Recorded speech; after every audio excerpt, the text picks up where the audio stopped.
Bienvenidos y bienvenidas a su programa Monseñor Romero y la misión del Evangelio. Un programa que lleva dos objetivos: conocer a Monseñor Romero y estudiar la Sagrada Escritura con un juicio crítico desde la teología de la liberación. Cada día tendremos un encuentro con Monseñor Romero y con el Dios de Jesús.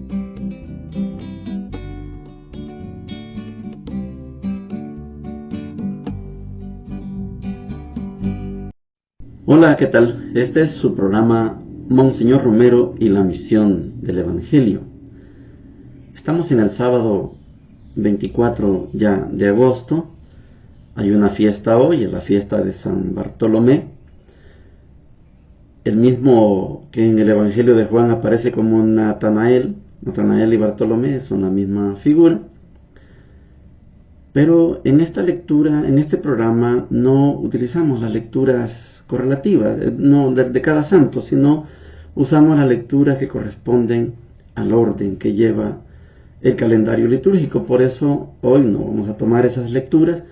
Les quiero avisar que en la segunda parte, hoy vamos a despedir al profeta Ezequiel. Se nos acabó el tiempo con el profeta Ezequiel y se acabó, en el calendario litúrgico se acabó el periodo de los profetas.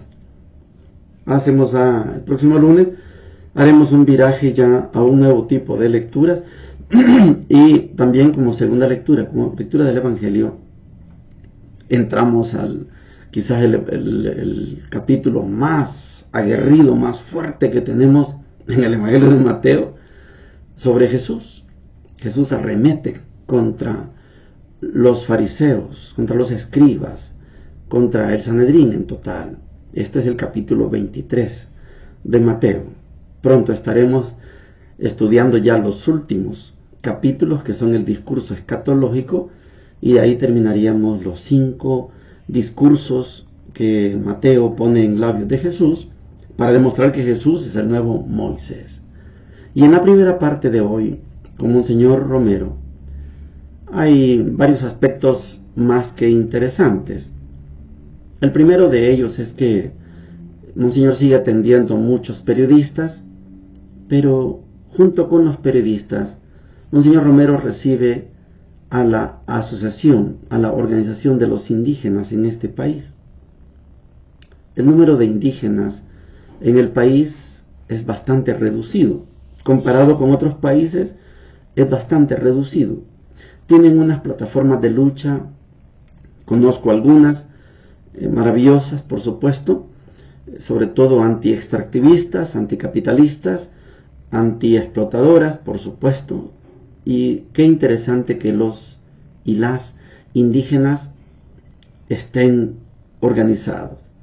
Monseñor les escucha, traen un documento que estudiaron en Puebla con Tatita Samuel Ruiz, uno de los obispos, el obispo de Chiapas, coordinado con la teología de la liberación, amante mucho del pensamiento de Monseñor Romero, igual que otros obispos como Pedro Casaldáliga, como obispos Leonidas Proaño, por ejemplo, del Ecuador, Taíta le decían allá a Leonidas Proaño, y muchos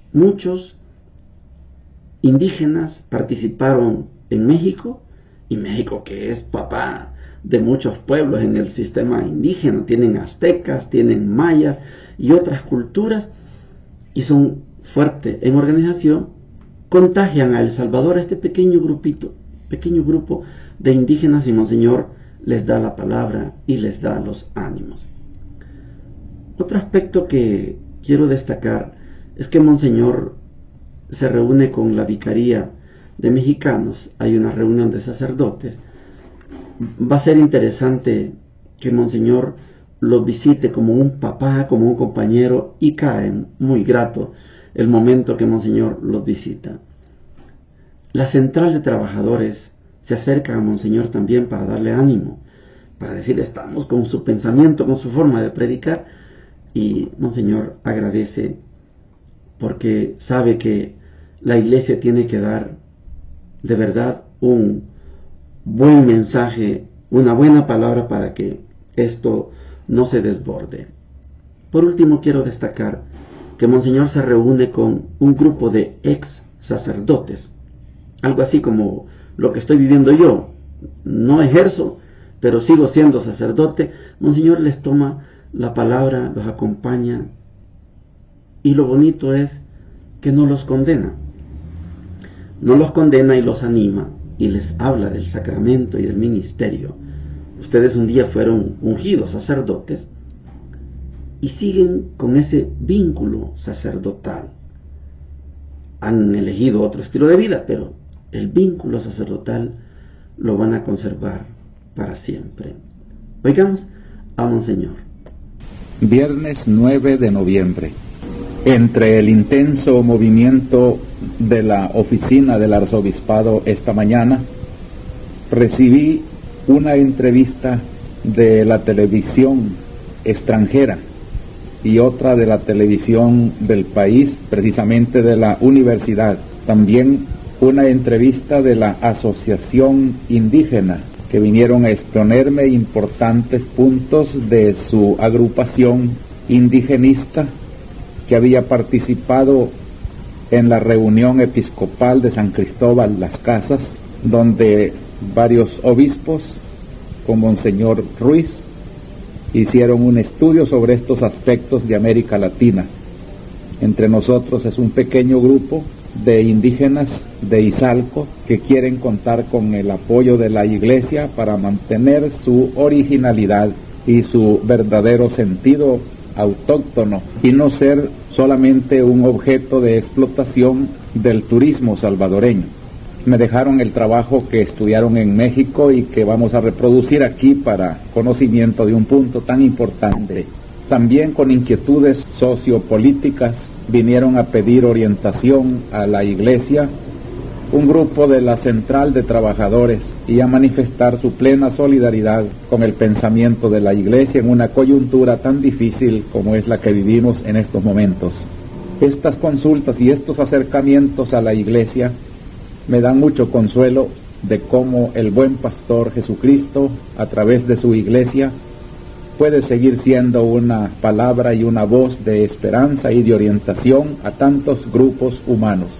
Me fui a almorzar con los sacerdotes de la Vicaría de Mexicanos que están haciendo sus ejercicios espirituales en la Casa de los Somascos, junto al mar, en el Puerto de la Libertad. Otra invitación muy interesante para la noche, una reunión de ex sacerdotes que han encontrado en esta reunión fraternal la manera de compartir sus preocupaciones y su situación de sacerdotes retirados del ministerio. Sintieron mucha alegría de que yo estuviera con ellos y me propusieron su idea de crear una comunidad de base. Yo les animé en su propósito, ya que por el hecho de haberse retirado del ministerio no dejan de ser miembros selectos de la Iglesia, que el carácter sacerdotal que llevan les capacita para una obra de Iglesia, como es una verdadera comunidad eclesial de base, desde la cual tienen que vivir la característica misionera y santificadora de la Iglesia. Noto mucha sinceridad, mucha cordialidad y un gran sentido de adhesión a la jerarquía. Llegamos a la sección de la palabra de Dios para este día. Es una fiesta de San Bartolomé, de San Natanael también podemos llamarle, pero fíjese que el estilo que le damos a este programa, yo espero que sea más valorado, digámoslo así, porque usted puede en otras redes sociales, en algunos canales, podemos estudiar lo que se dice, lo que se celebra del santo del día, en este caso San Bartolomé. Pero el orden que llevamos aquí muchas veces no lo retoman, sino que la mayoría o todos quizás, estoy hablando desde el Papa hasta el párroco X, ¿verdad? Se van por la lectura que manda el santoral, la fiesta de los santos. Y quiero decirles que hoy le damos la despedida al profeta Ezequiel. Se acabó el tiempo del profeta, pero también se acaba el ciclo de profetas, ya no tenemos más estudio por este año, no tenemos más estudio de profetas, etcétera. Por allá vamos a encontrarnos con Esdras, Nehemías, que son catalogados como profetas, pero son profetas de la restauración y no tienen mucho que ver con el sentido profético de Ezequiel, de Miqueas, Amós, Oseas, Isaías, Jeremías. No, es otro estilo. Por eso hoy, en este momento, nos despedimos de estos profetas con el capítulo 43 de Ezequiel, versículos del 1 al 7, y dice lo siguiente: me condujo a la puerta que mira al este. Vi la gloria del Dios de Israel que venía de oriente, con estruendo de aguas caudalosas, la tierra reflejó su gloria. La visión que tuve era como la visión que había contemplado cuando vino a destruir la ciudad, como la visión que había contemplado a orillas del río Quebar. Y caí rostro en tierra. La gloria del Señor entró en el templo por la puerta oriental. Entonces me arrebató el espíritu y me llevó al atrio interior. La gloria del Señor llenaba el templo. Entonces oí a uno que me hablaba desde el templo. El hombre seguía a mi lado y me decía: hijo de hombre, este es el sitio de mi trono, el sitio de las plantas de mis pies, donde voy a residir para siempre en medio de los hijos de Israel. La casa de Israel y sus monarcas ya no profanarán mi nombre santo con sus fornicaciones ni con los cadáveres de sus reyes difuntos. Palabra de Dios. Te alabamos, Señor. Es la despedida ya de el profeta Ezequiel y del ciclo de los profetas. El libro de Ezequiel termina como comienza. El libro comienza con una manifestación de la gloria de Dios, aquel montón de ángeles, aquella voz. Él, como siempre, se pone rostro en tierra porque la tradición es que el que mira el rostro de Dios queda fulminado en ese momento. Si usted leyera todo el capítulo 43, aquí solo hemos leído del 1 al 7, se va a dar cuenta que la intención de este autor es darle esperanza al pueblo que está en la esclavitud en Babilonia. Esto que está describiendo Ezequiel es un anuncio de lo que va a suceder. Cuando termine el cautiverio, van a reconstruir el templo. No dice cómo, lo van a reconstruir. Y al reconstruir el templo, volverá la gloria de Dios. La gloria de Dios viene del oriente y entra al templo ya reconstruido, el nuevo templo. Ahora sí, este va a ser mi lugar para siempre. Así lo entendió el profeta Ezequiel, así lo escribieron. Dicen los estudiosos que no fue Ezequiel el que escribió esto, sino Ezequiel fue el que habló, pero escribieron con pseudonimia, usaron un seudónimo y dicen lo escribió Ezequiel. Pero lo más seguro es que Ezequiel, predicó la restauración del templo y otro lo escribió. Bueno, un día va a estar el templo reconstruido y volverá a entrar la gloria de Dios. Para los que no son muy allegados, como las iglesias no católicas, para los que no son muy allegados a los templos, a las catedrales, como nosotros los católicos, tenemos que explicarle que cuando alguien consagra, vamos a construir una ermita, un templo cualquiera, hay una solemnidad que usted lo va a encontrar seguramente cuando estudie al profeta Ezequiel, todo el capítulo 43, hay hasta medida de qué tamaño, etcétera, todo cuánto mide de aquí para allá, cuál es la orientación del norte, sur, oeste. Es decir, cuando nosotros en la Iglesia Católica vamos a inaugurar un templo, le llamamos una consagración y le llamamos dedicación. Este templo se va a dedicar ¿a quién? A María Santísima, a San Pedro, a San Bartolomé. Hay que ponerle una dedicación. En la mesa del altar generalmente se coloca una piedra, se llama piedra de ara, piedra de altar. Ara significa altar. Tiene sus medidas y sobre esa piedra es donde se coloca un mantelito blanco chiquitito.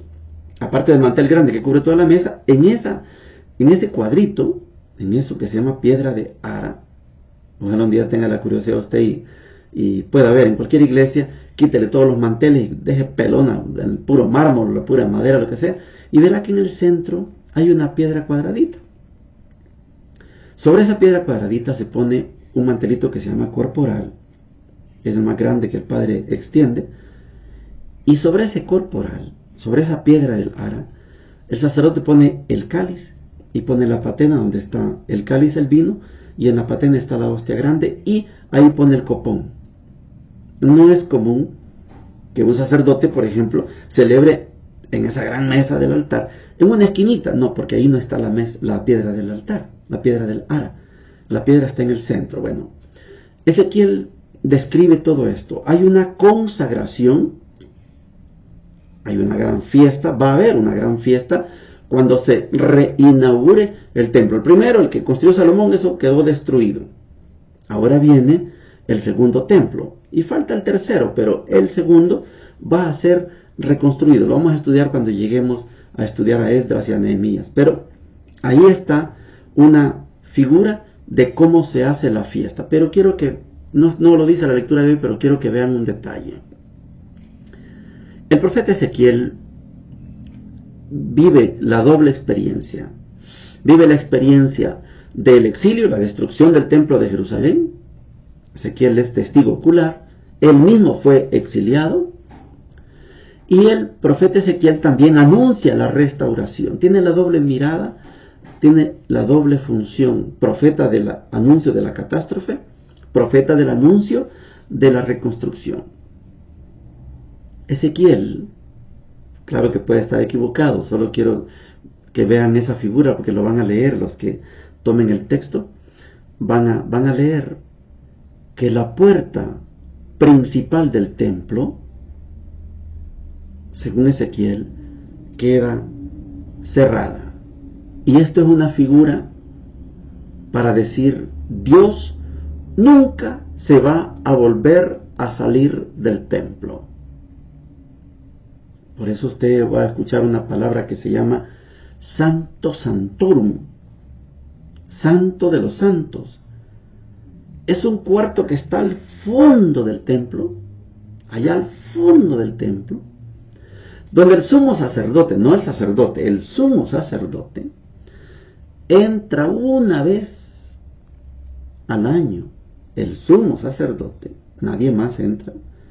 O sea que usted puede comprender que si nadie más entra, eso está lleno de telarañas.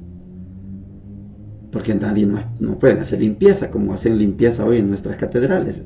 Tamañas iglesias, tamaños templos, se necesitan 10, 20 personas para hacer limpieza. Allá al fondo, en ese templo, allá al fondo está el Santo Santorum. Ahí se encontraba el Arca de la Alianza, que contiene las tablas de la ley de Moisés, la vara de Aarón, un poco de maná, etc. Y una figura de querubines, arcángeles que cuidan el Arca de la Alianza. La puerta principal está cerrada, porque en esta destrucción que provocó Babilonia, Dios, antes de que destruyeran el templo, la gloria de Dios salió, se fue. Nadie puede tocar la gloria de Dios, nadie puede destruir la gloria de Dios. Dios salió. Esta vez el profeta dice, la puerta principal está cerrada. Dios nunca se va a salir. Bueno, cuando llegan los griegos y destruyen el templo, habrá que ver qué se hizo, qué pasó con esa gloria de Dios.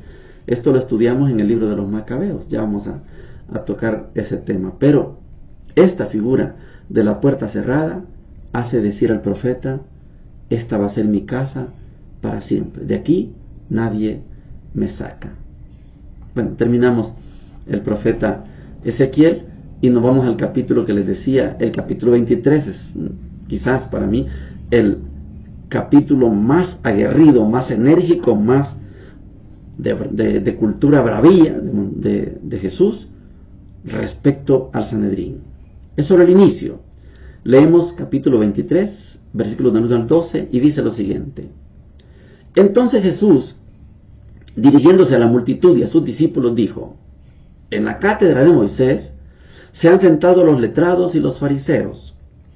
Ustedes hagan y cumplan lo que ellos digan, pero no los imiten, porque dicen y no hacen.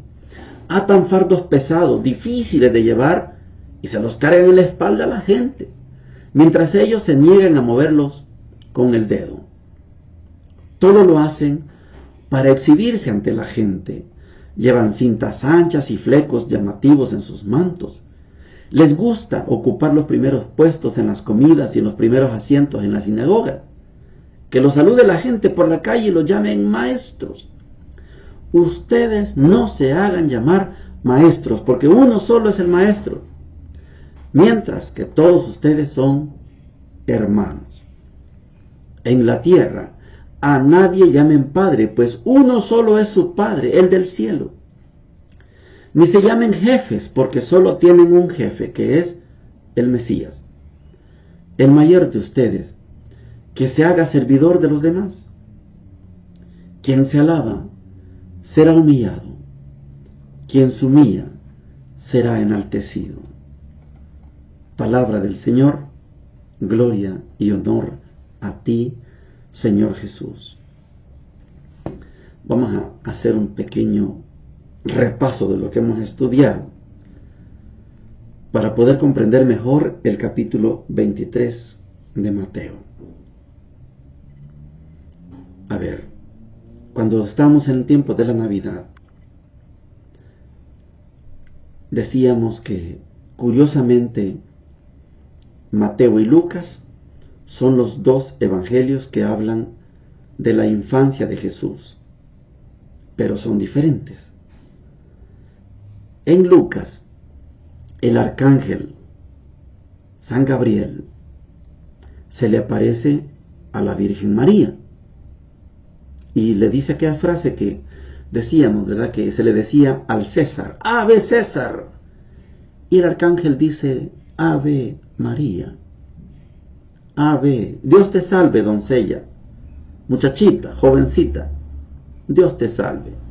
No le dijo el ángel al César, no, se lo dijo a una muchachita, 14, 15, 16, lo que sea, una doncella, una virgen. Nunca había estado con ningún hombre. Esto es lo que narra Lucas. En Mateo no dice el nombre del ángel, pero en sueños Dios se le manifiesta no a María, sino al hombre, a San José, porque San José es el descendiente del rey David, y el Mesías tiene que ser hijo de David, del tronco de Jesé, como dice el texto del nacimiento de Jesús. Después de que el ángel, que no dice el nombre, y que se habla de que en sueños le hablan a José, José hace lo que Dios le ordena: no temas tomar por mujer a María. Lo que lleva en su vientre no es de obra humana. Y José tomó a María como esposa. Es el hombre el que toma la decisión. Llévate al niño y a su madre, a tu mujer, llévatelos para Egipto. Y José hace lo que Dios le ordena. Ya murió, ya se acabó el peligro, ya pueden regresar. Y viene de regreso José. El Evangelio de Mateo es un texto escrito para los judíos que se están convirtiendo al cristianismo. Por eso un judío no le haría caso nunca al Evangelio de Lucas. ¿Cómo es eso que el arcángel y solo hay 3 arcángeles, Gabriel, Miguel, Rafael. ¿Cómo es que el arcángel le habla a una mujer, a una muchachita? Eso no lo entendería un judío. Pero Lucas no escribe para judíos. Lucas escribe para los griegos, para los que son sabios, entendidos. Mateo, como escribe para judíos que se están convirtiendo al cristianismo, les presenta a José, el hombre, revelando la voluntad de Dios. Dios me dijo que hiciera, yo lo hice. Y por eso el Evangelio de Mateo hoy nos presenta a un Jesús, nuevo Moisés, que ya dio el discurso del Sermón de la Montaña, ya dio el discurso de la instrucción a los apóstoles, ya dio el discurso de las parábolas del reino, ya dio el discurso de la comunidad, la instrucción a la comunidad. Y este capítulo 23 comienza diciendo: en la cátedra de Moisés se han sentado los letrados y los fariseos, pero son unos hipócritas. Y hoy no lo ha dicho, mañana, el lunes lo vamos a escuchar. Ay de ustedes, fariseos hipócritas, porque les está llamando a los que se han sentado en la cátedra de Moisés. Cátedra es la silla donde se enseña, por eso la iglesia se llama catedral, porque ahí es donde se enseña. Cátedra, ahí está la silla donde enseña el obispo, catedral. En la cátedra de Moisés se han sentado los letrados y los fariseos. Ustedes hagan lo que ellos dicen, porque dicen verdad. Ellos son fieles a la ley, la dicen muy bien, pero ellos son hipócritas. Ellos solo dicen, no hacen.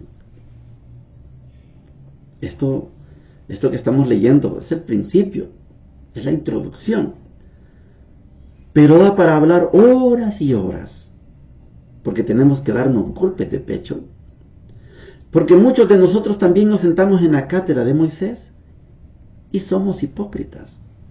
Decimos una cosa y hacemos otra. Nos encanta que nos llamen maestros. Fíjese que cuando alguien se ordena sacerdote, algunas veces, no siempre, pero algunas veces, este joven que estudió 8, 7, 10 años, yo estudié 10 años, 7 meses, para ordenarme sacerdote, y yo comprendo que hay una cantidad de sacrificios en el camino, pero desde que usamos el alzacuello, yo casi nunca lo usé, o nos ponemos una ropa que nos distinga, porque nos encanta que nos digan, buenos días padre, buenos días monseñor. O sea, solo comenzando con esto, ya estamos sentados en la cátedra de Moisés, decimos una cosa y hacemos otra. Porque en la cátedra de Moisés es donde se enseña. Y Jesús les está diciendo, ustedes hagan lo que ellos dicen, pero no lo que ellos hacen. Porque ellos dicen una cosa y hacen otra. Aquí hay algo importante. A ellos les gusta que los llamen maestros. No acepten ustedes. No dejen que les llamen maestros. Porque solo hay un maestro. No acepten que les digan jefe, porque hay un solo jefe, el Mesías. Que nadie les diga padre en la tierra, porque padre solamente es uno. Y tienen razón. Por eso muchos de las iglesias evangélicas jamás nos dicen a nosotros padre. El pastor Chamago, cuando estábamos en la radio Cadena Mi Gente, me decía hermano padre, porque si me decía solo padre sentía que se condenaba. Me decía hermano padre. A mí me gustan más que me digan Mauricio que padre, pero la figura de padre que nos dicen a los sacerdotes no tiene nada que ver con la figura del Padre que está en los cielos. Esta figura de padre es un padre en la fe. Hay un padre progenitor, el que dio a luz, el que engendró. Ese es el padre. En la carne decimos el progenitor, pero padre en la fe es el sacerdote. En la tradición, por eso se nos quedó el nombre de padre. ¿Qué es lo importante de este trozo que hemos leído del Evangelio? Ustedes no se hagan llamar maestros, porque ustedes son hermanos. A nadie llamen padre, uno solo es su padre. Nadie es jefe más que el Mesías. Y termina la sentencia: el mayor de ustedes, que se haga servidor de todos. ¿Quién quiere ser el mayor? El que más sirve. Porque el que se humilla es enaltecido. El que se engrandece será humillado. Se nos acabó el tiempo, no el tema. Pero vamos a seguir estudiando este capítulo 23 porque es fuerte, es para mí lo más enérgico que hemos encontrado en Jesús en todo el Evangelio de Mateo. Bendiciones para todos y para todas. Hemos presentado Monseñor Romero y la misión del Evangelio. Hasta la próxima.